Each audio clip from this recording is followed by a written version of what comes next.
kesehatan di Indonesia. E-kesehatan menurut WHO secara singkat adalah penggunaan teknologi informasi dan komunikasi atau TIK untuk kesehatan.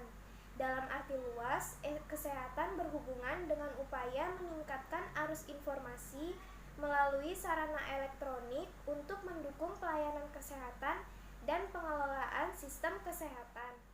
Merujuk pada istilah dalam teori generasi, dewasa ini sedang terjadi evolusi dari budaya generasi baby boomer atau yang lahir pada tahun 1946 sampai 1964 dan generasi X yang lahir pada tahun 1965 sampai 1980 menuju generasi Y yang lahir pada tahun 1981 sampai 2000 dan generasi Z yaitu lahir pada tahun 2001 hingga sekarang. Nah, bagaimana sih strategi dalam menerapkan kemajuan teknologi di kalangan pegawai kesehatan di pusat dan daerah yang sebagian besar masih didominasi oleh generasi sebelum milenium? Keberhasilan pembangunan e-kesehatan tidak semata-mata menyangkut keberhasilan dalam aspek teknologi, namun juga kultur budaya di suatu daerah yang banyak diwarnai oleh komposisi generasi penduduk. Regulasi yang menyangkut keterlibatan atau peran serta SDM dalam TIK maupun kebutuhan masyarakat akan mengandung dimensi yang lebih kompleks dibanding regulasi yang akan diterapkan untuk mengatur aspek infrastruktur TIK yang karakteristiknya lebih terstruktur. Lalu, bagaimana tantangan dalam mengatasi tren di era digital? Tantangan yang perlu diatasi adalah bagaimana kebijakan pusat dapat menjadi faktor pemersatu dari berbagai kepentingan agar tetap berada dalam koridor kepentingan nasional serta menjadi penguat kebijakan yang ditertibkan oleh pemerintah daerah. Penataan transaksi data dan optimalisasi aliran data. E-kesehatan menyangkut upaya untuk meningkatkan pertukaran informasi melalui dukungan elektronik agar terselenggara manajemen sistem kesehatan yang lebih baik, aman, dan dengan biaya efektif dalam mendukung pelayanan kesehatan, surveillance kesehatan, literatur kesehatan, serta pendidikan, pengetahuan, dan penelitian kesehatan. Ruang lingkup e-kesehatan yang meliputi SIK dan telekesehatan pada hakikatnya adalah untuk memastikan bahwa informasi yang benar diberikan kepada orang yang tepat, di tempat dan waktu yang tepat, dan terlaksana secara aman dalam bentuk elektronik dengan tujuan untuk mengoptimalkan kualitas dan efisiensi pelayanan kesehatan. Sistem informasi kesehatan.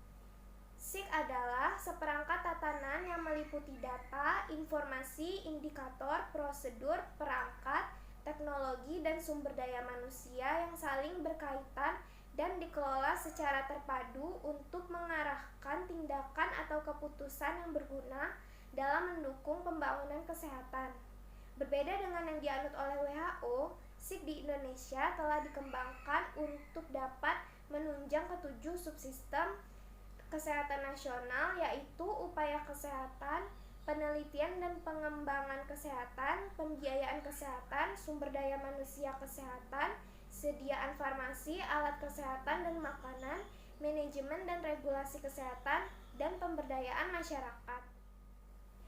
Telekesehatan. Telemedicine adalah pemakaian telekomunikasi untuk memberikan informasi dan pelayanan medis jarak jauh dalam upaya meningkatkan kualitas upaya kesehatan perorangan atau UKP, termasuk di dalamnya antara lain teleradiologi, telekardiologi, telefarmasi, telekonsultasi, dan sebagainya.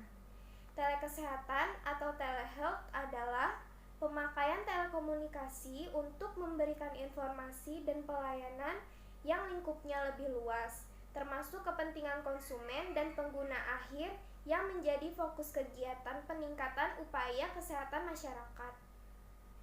SIK dan telekesehatan dapat diibaratkan sebagai dua sisi mata uang. Berbicara tentang SIK berbasis elektronik, tidak dapat terlepas dari keberadaan berbagai modalitas sarana penunjang TIK.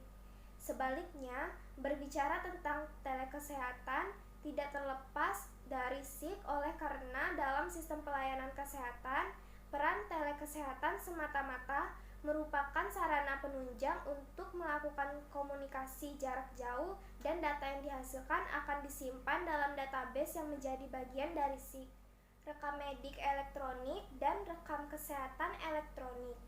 Data konsultasi maupun perawatan pasien yang diperoleh dari sistem informasi rumah sakit maupun telemedicine di fasilitas pelayanan kesehatan atau Fasiankes dikenal sebagai rekam medik elektronik atau RME. Dengan adanya upaya mengintegrasikan data kesehatan dari semua Fasiankes menjadi data kesehatan nasional, salah satu manfaat adalah data kesehatan setiap individu dapat dihimpun menjadi rekam kesehatan elektronik atau RKE. Baiklah, itu tadi sedikit pembahasan tentang tantangan e-kesehatan di Indonesia. Semoga dapat membantu. Maaf jika banyak kekurangan. Wassalamualaikum warahmatullahi wabarakatuh.